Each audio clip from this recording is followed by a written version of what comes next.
কলকাতা পুলিশের 2023 সালে কনস্টেবল পদের পরীক্ষায় এই প্রশ্নটা এসেছিল।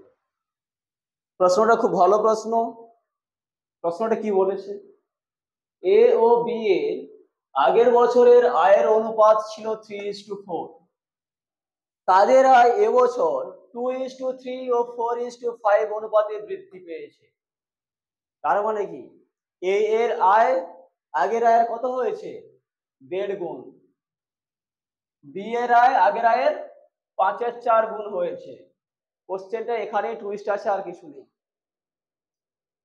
যদি এবছর তাদের মোট আয় 28,500 টাকা হয়, তাহলে এবছর এ এর আয় বোঝা গেল?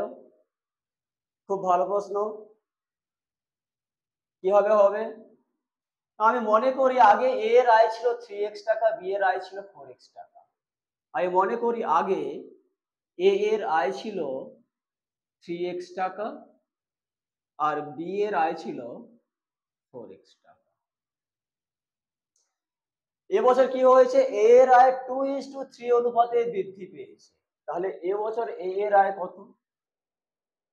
এবছর এ এর আয় কত হবে না, 3x ইন্টু 3/2 টাকা, কারণ 1.5 গুণ বেড়েছে, সমান কত হবে, 9x/2 টাকা। এবছর বি এর আয় কত? আগে ছিল 4x টাকা, সেটা 4:5 অনুপাতে বৃদ্ধি পেয়েছে, মানে 5/4 গুণ বেড়েছে, ইন্টু 5/4 টাকা। HR কাটলো, হলো কত, 5x টাকা। প্রশ্নে কি বলেছে, যদি এবছর তাদের মোট আয় 28,500 টাকা হয়, তাহলে এবছর এ এর আয় কত? তাহলে আজকের দিনে দাঁড়িয়ে, মানে এবছরে দাঁড়িয়ে, এ আর বি এর আয়ের অনুপাত বের করতে হবে। তাই আজকের দিনে দাঁড়িয়ে এ ও বি এর আয়ের অনুপাত কত? এ ও বি এর আয়ের অনুপাত এখন কত হচ্ছে, 9x/2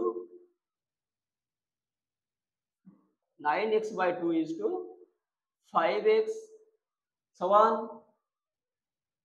x তুলে দিলে 9/2 5, পক্ষকে 2 দিয়ে গুণ করলে 9:10।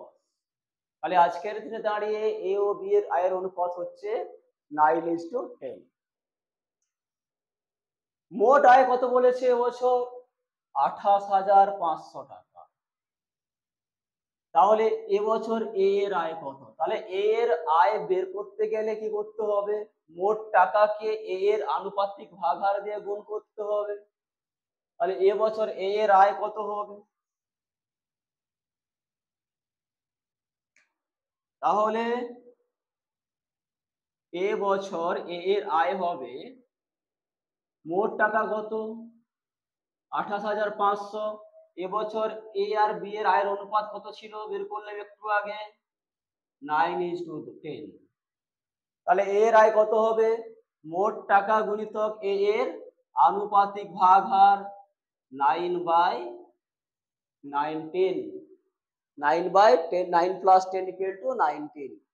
এবারে কাটাকাটি করব।